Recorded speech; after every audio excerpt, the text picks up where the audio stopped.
बेरा शरीफ की रूहानी इल्मी फिक्री खानका से हमारे मोअज़्ज़ज़ो मोहतरम मेहमान जनाबे डॉक्टर मोहम्मद नईमुद्दीन अल अज़हरी साहब, चेयरमैन शोबा अरबी अल करम इंटरनेशनल यूनिवर्सिटी बेरा शरीफ, आप तशरीफ लाते हैं और आपका उन्वाने गुफ्तगू है तसव्वुफ़ की रोशनी में इल्हाद का तदारुक। तसव्वुफ़ की रोशनी में इल्हाद का तदारुक। जनाबे डॉक्टर नईमुद्दीन अल अज़हरी साहब।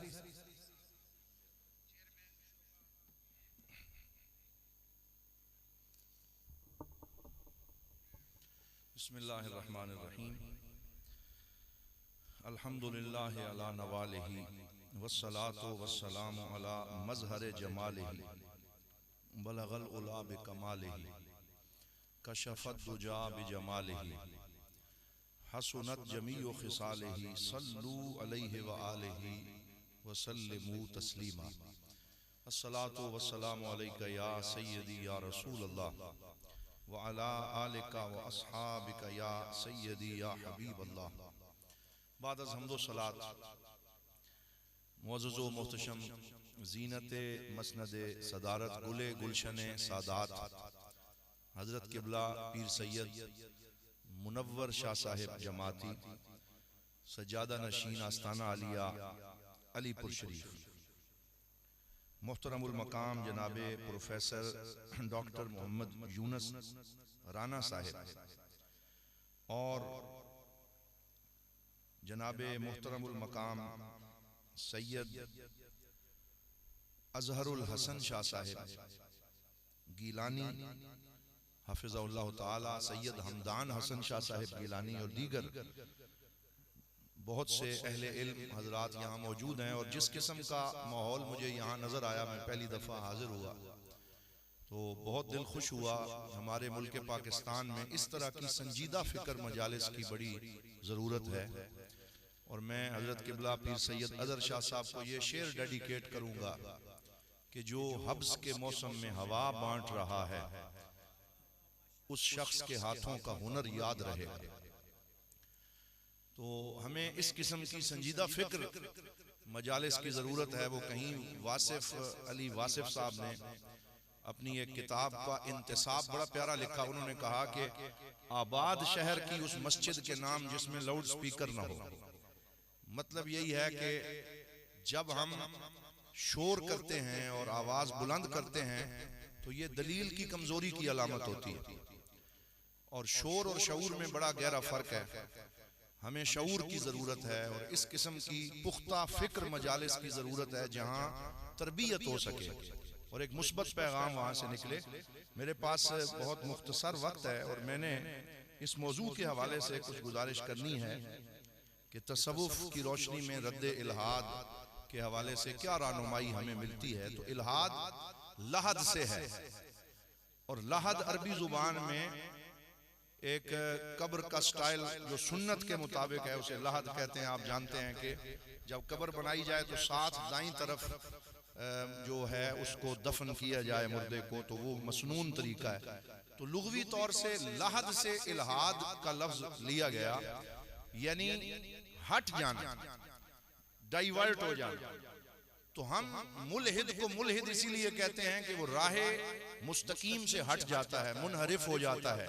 और फिर इसकी इस्तिलाही तारीफ यही की गई कि ज़ाते बारी ताला का मुनकिर, मुसल्लमाते दीन का इनकार करने वाला वही मुल्हिद कहलाता है कि जो कुरान का, ज़ाते बारी ताला का, खालिक व मालिक का इनकार कर दे। और इल्हाद कोई नया ज़ाहिरा नहीं है, बल्कि ये इब्तिदाए आफरीनश से ही ऐसे लोग चले आए हैं। इसलिए हमें इसलिए परेशान नहीं होना चाहिए कि शायद ये इन दिनों कोई बंदे उठ खड़े हुए। शुरू से ये सिलसिला चला आया है और कुरान ने उनके रद्द का मनहज खुद बयान किया है। अगर हम कुरान की आयात को पढ़ें तो हमारे यहाँ लोग मुल्हिदीन की बात को दोहराने से परेशान होते हैं। तो हम ये समझते हैं कि कुरान ने उनकी बात को भी दोहराया है और फिर उनका जवाब भी दिया है। तो लिहाजा उनसे डिबेट करना, उनसे डायलॉग करना, इल्मी माहौल में उनसे गुफ्तगू करना, ये ऐने मतलूब है और उसमें जज्बात से आरी होकर संजीदा मुबाहसे की जरूरत होती है। और कुरान पाक एक जगह फरमाता है वक़ालू मा हिया इल्ला हयातुना दुनिया नुमीतु व नहया व मा युहलिकुना इल्ला दहर, कि हम इस हयाते दुनियावी को गुजारते हैं और सिर्फ यही हमारी जिंदगी है, नमूतो व नहया, जिएंगे मर जाएंगे और उसके अलावा कोई और जहान नहीं है और जमाना ही हमें हलाक करता है। तो ये दहरिया लोगों की फिक्र है, ये मुल्हिदीन की फिक्र है कि बाबर बैश कोश के आलम दोबारा नेस्त, और यही फिक्र मुल्हिदीन के यहाँ पाई जाती है। तो कुरान हकीम का उसलूब ये है कि कुरान जा बजा उनके मफरूजे और उनके एतराजात भी जिक्र करता है और साथ उनके रद्द करने का इल्मी मनहज भी अता फरमाता है। और इल्हाद का जो हमारा एक रवैया रहा है इल्हाद के हवाले से अहले सुन्नत का अमूमी, वो ये रहा है कि भाई अगर कोई तुमसे इस तरह की डिबेट शुरू करे तो तुम फौरन ये कह के गुजर जाओ कि भाई मैंने तो इससे बात ही नहीं करनी। तो मैं समझता हूं कि शायद किसी दौर में ये रेलेवेंट होगा, लेकिन आज के जमाने में ये रवैया जो है ये रेलेवेंट नहीं है, बल्कि ये अब हमें एक नए रवैये की जरूरत है। अगर हम अहले सुन्नत के मदारिस की बात करें तो जब हम इल्हाद का जिक्र छेड़ते हैं तो हमें सिर्फ एक बात सुनाई जाती है कि इमाम फखरुद्दीन राजी जो तफसीर कबीर वाले हैं, तो वो आखिरी वक्त में शैतान उनके पास आ गया और उनसे दलाइल वजूद बारी ताला तलब करने लगा और उन्होंने इतने दलाइल दिए, लेकिन हर दलील का वो इल्म से रद्द करता रहा और वो बिल्कुल इस फिक्र में थे कि मैं ईमान के बगैर चला जाऊंगा। और बिल आखिर शेख नजमुद्दीन कुबरा जो उनके शेख थे, उन्होंने तवज्जो फरमाई और उन्होंने ये फरमाया कि तुम ये कहो कि मैं बगैर दलील के मानता हूँ। तो हम आज तक अपनी ऑडियंस को यही कह के मुतमईन करते रहे कि हम बगैर दलील के मानते हैं। तो मैं आज आपके सामने ये कहना चाहता हूँ सूफिया का ये तरीका नहीं है कि हम इस तरीके से कबूतर को देख के जो है वो आंखें बंद कर लें और हम कहें कि नहीं जी हम बगैर दलील के मानते हैं। जब कुरान दलाइल दे रहा है और जब कुरान डिबेट उनसे कर रहा है और तरीका सिखा रहा है, तो हमें भी उसी तरीके से उनसे गुफ्तगू करने के लिए अपने लोगों को तैयार करना होगा। अपने लोगों की हमें ऐसी वर्कशॉप्स रखनी होगी कि हमारे लोग इल्हाद का इल्मी रद्द करने के लिए तैयार हो सके। इस हवाले से भी हमारे पास हजरत इमाम आजम अबू हनीफा का मनहज मौजूद है और वो भी एक बहुत बड़े सूफी भी थे, फकीह भी थे, आलिम दीन भी थे और तसव्वुफ के इमाम भी हैं हजरत इमाम आजम अबू हनीफा रहमतुल्लाह ताला अलैह। सैयदुना दाता अली हुजवेरी ने कशफुल माजूब में जो ख्वाब जिक्र किया है वो तसव्वुफ में उनके बुलंद मकाम की निशानदेही करता है कि मैंने देखा कि सरकारे दो आलम ऐसे इमाम आजम को उठा के जा रहे हैं जैसे बच्चे को गोद में उठाया जाता है। तो मैंने इसकी ये ताबीर की कि दाता अली हुजवेरी अली बिन उस्मान रहमतुल्लाह ताला अलैह अपने इरादे को इरादा-ए मुस्तफवी में फना कर चुके हैं और उनका हर कदम हुजूर नबी रहमत और अल्लाह की मंशा के साथ है। तो ये बात करने के बाद तसव्वुफ में उनका मकाम बयान किया और इमाम आजम का जब दहरियों से मुनाजरा हुआ तो हमारे पास रोशन दलील मौजूद है कि वो गए और थोड़े लेट पहुंचे। सिर्फ इशारा कर रहा हूं। तो उसने कहा, पहला सवाल ये किया कि लेट क्यों आए हो? तो कहा कि कश्ती नहीं थी, दरिया पार करना था। तो मैंने देखा कि दरख्त कट गया और कट के उसके तख्ते बने, फिर तख्तों की कश्ती जो है वो खुद ब खुद बनी। चप्पू चलता रहा और मैं पहुंच गया। वो कहने लगा ये तो अक्ल के खिलाफ है कि एक कश्ती खुद ब खुद बन जाए जब तक कि कोई बनाने वाला ना हो। तो फरमाया जब एक कश्ती बनाने वाले के बगैर नहीं बन सकती तो इतनी बड़ी कायनात बनाने वाले के बगैर कैसे बन सकती? तो ये वही इल्मी और अक्लानी मनहज है जो सूफिया ने भी इख्तियार किया है कि उनको दलील के साथ जवाब दिया जाए। अस्माई जो बहुत बड़े अदीब थे, उनका एक आम सूफी सादा मनश किसान के साथ एक टाकरा हो गया। वो कहीं जा रहा था, बहुत बड़ा अदीब था। तो कहने लगा कि मैंने उस किसान से पूछा कि भाई हम तो बड़ी दलीलें कुरान में और हदीस में पढ़ पढ़ के किताबें लिखते हैं इल्हाद के ऊपर, तो तुम्हारे पास भी कोई दलील है वजूद बारी ताला की?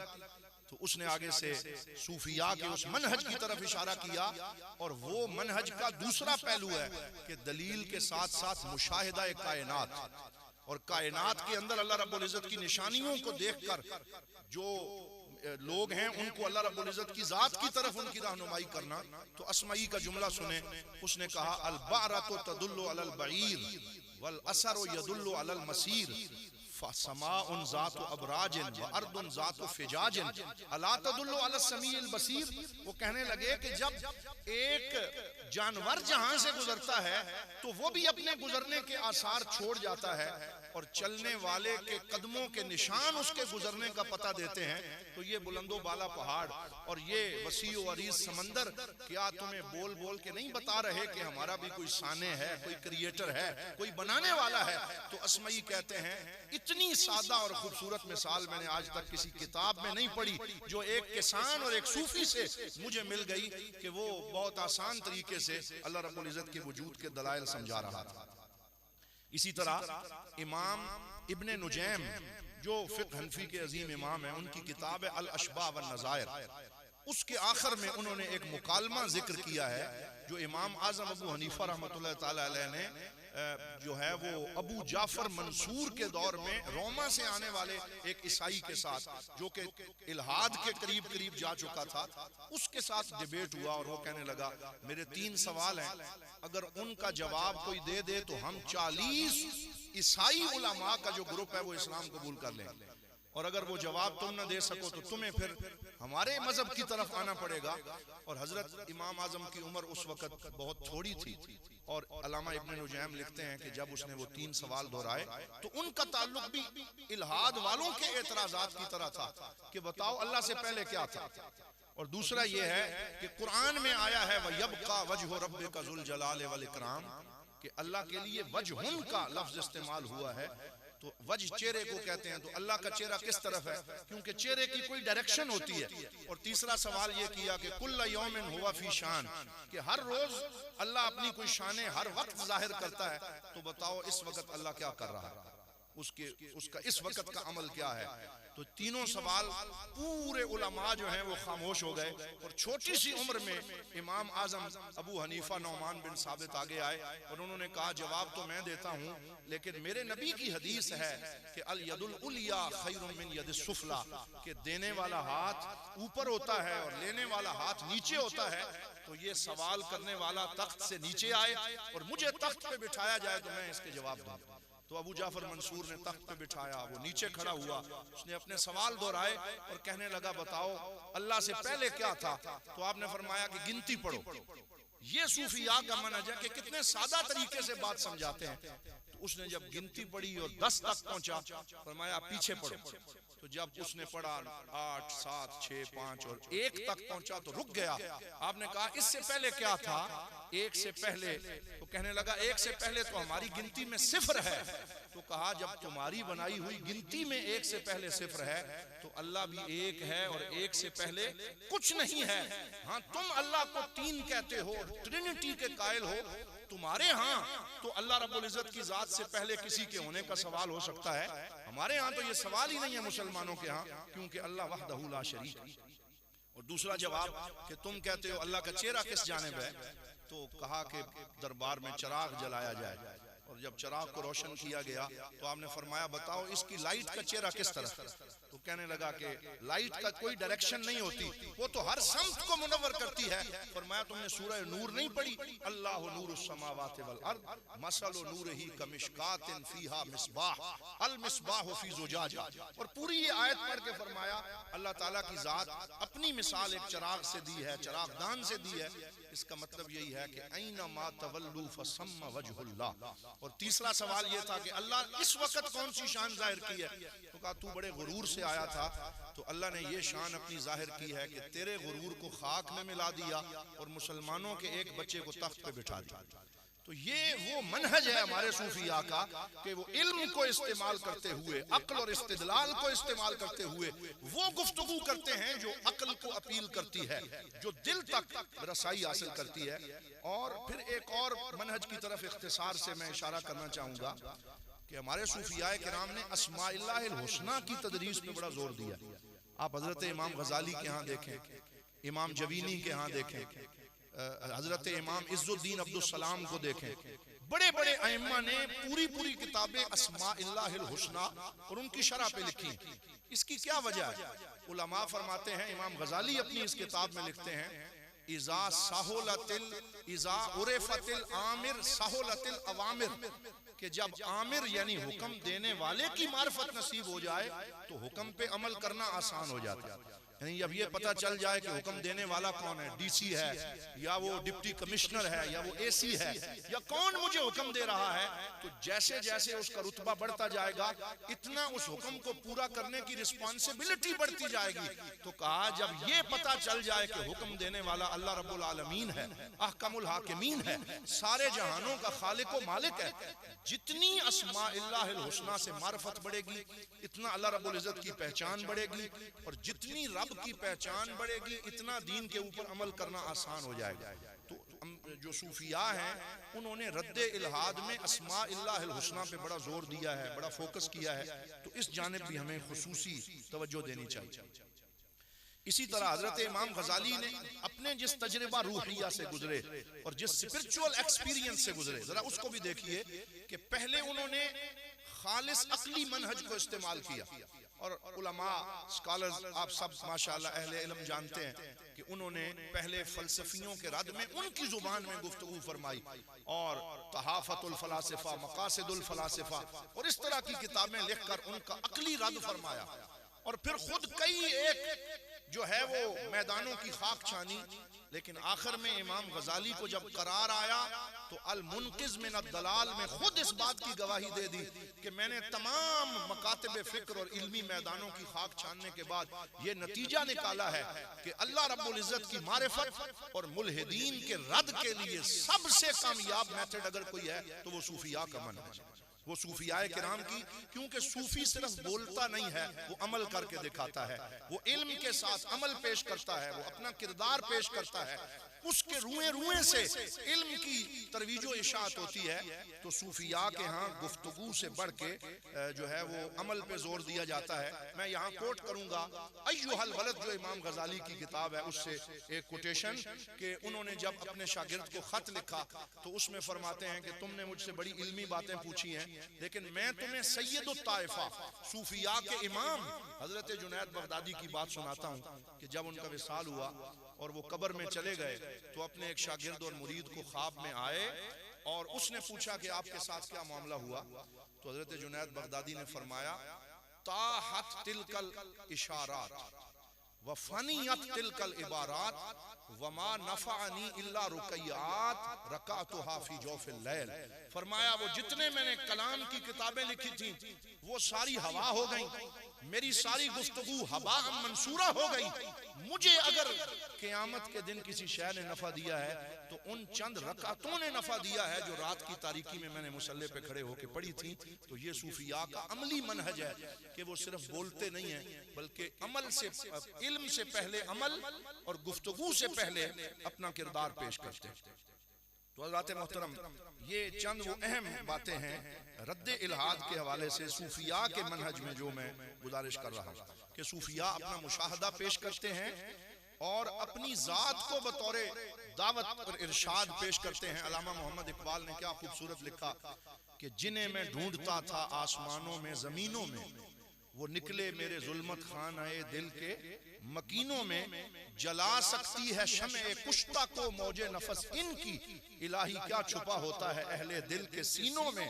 और तमन्ना दर्द दिल की है तो कर खिदमत फकीरों की, नहीं मिलता ये जौहर बादशाहों के खजीनों में। तो हजरत इकबाल ने यही नतीजा निकाला कि जो सूफिया हैं उनका जो है वो पैगाम कुछ और होता है, और उन्होंने कहा कि तेरा पैगाम और है, मेरा पैगाम और है, इश्क के दर्दमंद का तर्ज कलाम और है। ये साहिबाने इश्क हैं, ये साहिबाने अमल हैं, ये साहिबाने किरदार हैं। जब ये बात करते हैं तो सिर्फ गुफ्तार नहीं होती बल्कि गुफ्तार से पहले उनके अपने किरदार का एक रोशन दलील जो है वो मौजूद होती। फिर ये मनहजे मोहब्बत अपनाते हैं। वो कहते हैं कि ये बड़ा प्यारा जुमला है बाज सूफिया का, वो कहते हैं केस हार जाओ बंदा ना हारो, कजिया हार जाओ लेकिन बंदे के दिल को जीत लो।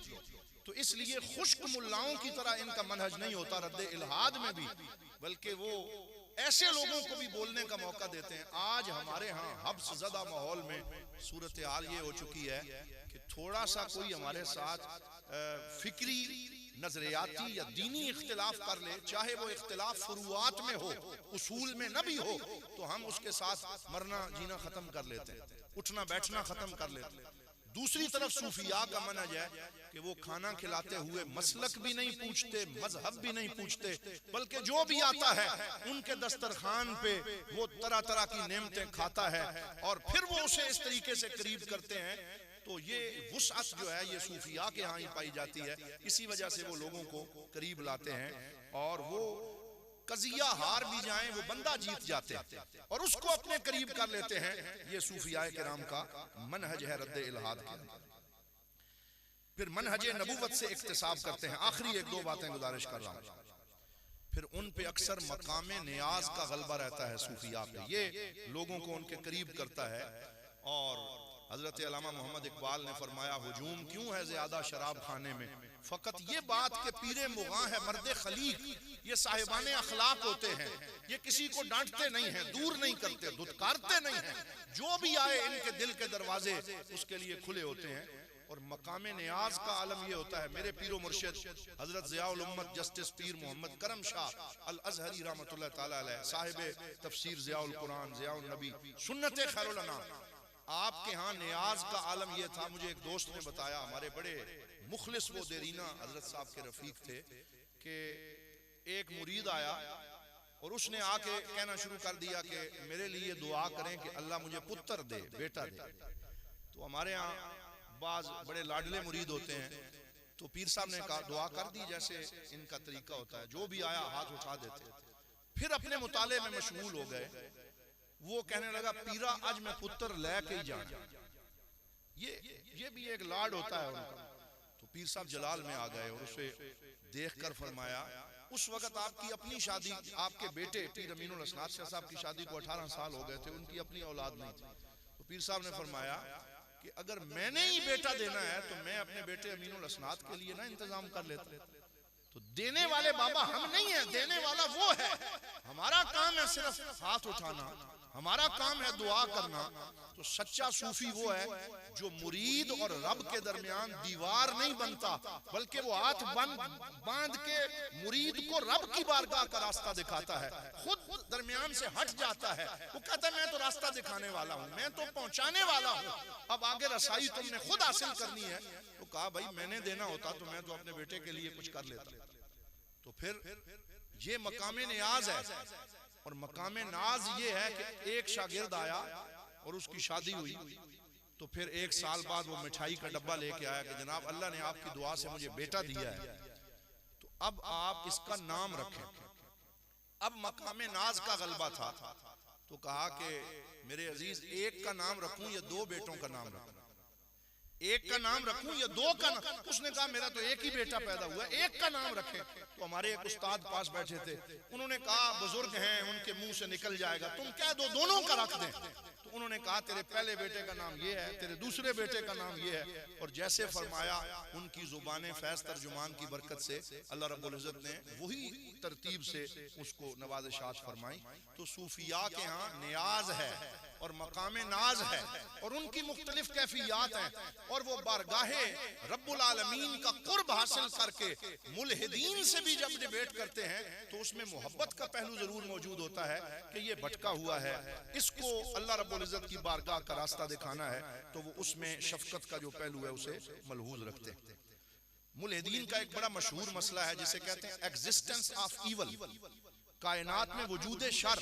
अच्छा, आप आजकल जितना डिबेट इंटरनेट पे होता हुआ देखेंगे तो आपको जितने बड़े बड़े एथीइस्ट हैं वो इसी मसले पे लोगों को पकड़ते हुए नजर आएंगे कि जनाब देखो ये कायनात में इतना शर है, जलजले हैं, लोग अस्पतालों में तड़प रहे हैं और उनके लाशें तड़प रहे हैं, डिजास्टर हो रहे हैं और पता नहीं जंगें लगी हुई हैं। अगर वाकई कोई रब होता, नऊजुबिल्लाह, वो ये इस तरीके से मदखल बनाते हैं, इंटर होते हैं। अगर कोई रब और रहमान होता तो फिर उसकी ये कैफियत इस दुनिया की तो ना होती, बल्कि रहमत होती, शफकत होती।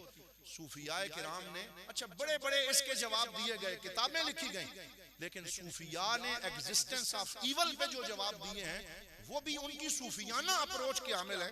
मसलन हजरत मियां मोहम्मद बख्श आरिफ खड़ी का जवाब सुने, ये एग्जिस्टेंस ऑफ इवल पे बड़ा सादा जवाब है, जिसको जितना फिर शरा करते जाएं, अपने यार दे बेले विचों तुम्हें चुन चुन खाइए तो होर किसे दे बागे विचों मेवे लैन ना जाइए। अब ये जवाब उन्होंने इस शेर में दे दिया है। अब आप जितना इसे खोल लें, जितनी इस पे किताबें लिख लें कि भाई खैर अल्लाह की तरफ से है और कभी कभी मुसीबत भी उसकी तरफ से आती है, लेकिन वो आजमाता है। व नबलूकुम बिश्शर्रि वल खैर फितना, और कुरान इन दलाइल के ऊपर जो है वो बात कर रहा है। अब मेरे पीछे हजरत तशरीफ ले आए हैं और वक्त खत्म हो गया, तो मैं इसी पे अपनी गुफ्तगू समेटता हूँ कि जिन्हां दुखां विच दिल बर राजी ते मैं सुख उन्हां तू वारे, दुख कबूल मोहम्मद बख्शा राजी रहन प्यारे। व आखिर दावाना अनिल हम्दुलिल्लाहि रब्बिल आलमीन।